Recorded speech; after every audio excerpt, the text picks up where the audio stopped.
കുന്നിലെ പച്ചക്കരിമ്പ്.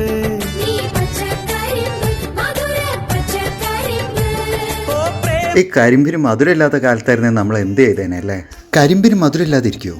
മധുരമില്ലാത്ത കരിമ്പോ? ഇന്ത്യയിലെ കരിമ്പിന് മധുരമില്ലായിരുന്നു, അതിലേക്ക് മധുരം ചേർത്ത് വെച്ചത് ഒരു മലയാളിയാണ്. This is Ramees Rahman and you are watching Thought Fox.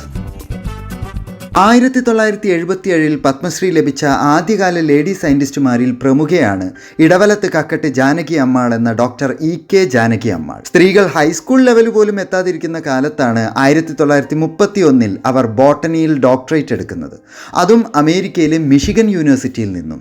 ഇന്ത്യയിലെ ആദ്യത്തെ PhD ഇൻ ബോട്ടണിയാണ് ഡോക്ടർ E.K. ജാനകി അമ്മാളുടേത്. ഇനി ഇവർ ഒരു തലശ്ശേരിക്കാരിയാണെന്നുള്ളതും മലയാളി മറന്നുപോയൊരു മഹത്തരമായ ചരിത്രമാണ്.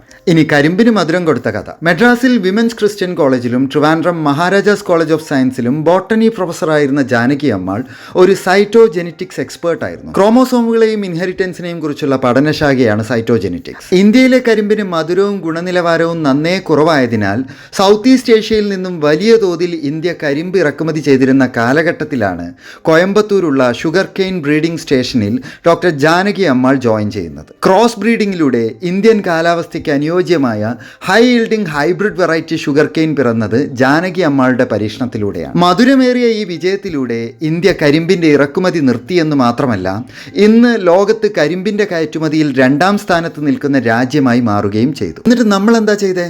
താണജാതിയിൽപ്പെട്ട ജാനകി അമ്മാൾ, ഒരു സ്ത്രീ കൂടിയായ ജാനകി അമ്മാൾ, ഈ 2 കാരണം കൊണ്ട് ജോലി സ്ഥലത്തുണ്ടായ ബുദ്ധിമുട്ടുകളിൽ വലഞ്ഞ് അവർ 1940 ലണ്ടനിലേക്ക് രക്ഷപ്പെട്ട് ജോൺ ഇൻസ് ഹോർട്ടിക്കൾച്ചറൽ ഇൻസ്റ്റിറ്റ്യൂട്ടിൽ അസിസ്റ്റന്റ് സൈറ്റോളജിസ്റ്റായി ജോയിൻ ചെയ്തു. അവരുടെ വർക്കുകളിൽ ഇംപ്രസ്ഡ് ആയ റോയൽ ഹോർട്ടിക്കൾച്ചർ സൊസൈറ്റി വിസ്ലയിലെ അവരുടെ ക്യാമ്പസിലേക്ക് സൈറ്റോളജിസ്റ്റായി അവരെ ക്ഷണിച്ചു. ചരിത്ര പ്രാധാന്യമുള്ള മഗ്നോളിയ ചെടികളിൽ അവരുടെ പരീക്ഷണത്തിലൂടെ പിറന്ന ക്രോമോസോം വ്യതിയാനം വരുത്തിയ ലോങ് ലാസ്റ്റിംഗ് ആയി നിലനിൽക്കുന്ന വെളുത്ത പൂക്കൾക്ക് ജാനകി അമ്മാളിൻ്റെ പേര് നൽകി ലണ്ടൻ അവരെ ആദരിച്ചു. വിസ്ലയിലെ ഗാർഡനിൽ ഇന്നും വിരിയുന്നുണ്ട് മഗ്നോളിയ കോബൂസ് ജാനകി അമ്മാൾ എന്ന് ഈ തലശ്ശേരിക്കാരിയുടെ പേരിലുള്ള പൂവ്. 1951 നെഹ്റുവിൻ്റെ ക്ഷണപ്രകാരം അവർ ബൊട്ടാനിക്കൽ സർവേ ഓഫ് ഇന്ത്യയിൽ ജോയിൻ ചെയ്തു. വീണ്ടും അവർ ഇന്ത്യയിൽ അത്ഭുതം സൃഷ്ടിക്കാൻ തുടങ്ങി. വയനാടൻ മലനിരകളിലെ സസ്യങ്ങളെക്കുറിച്ച് പഠിച്ച് ലഡാക്കിലെ ഹൈ ആൾട്ടിറ്റ്യൂഡിൽ കൃഷി ഇറക്കുന്നതിൻ്റെ സാധ്യതകൾ, സൈലന്റ് വാലിയിൽ കുന്തിപ്പുഴയ്ക്ക് കുറുകെയുള്ള ഡാമിനെതിരെയുള്ള പ്രതിഷേധം, റിട്ടയർമെൻറ്റിന് ശേഷവും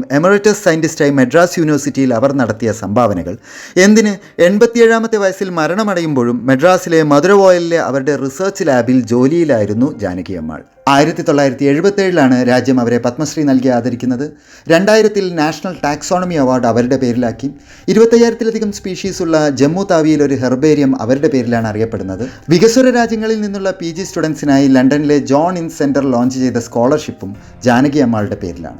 1984 അവർ മരണമടഞ്ഞത്.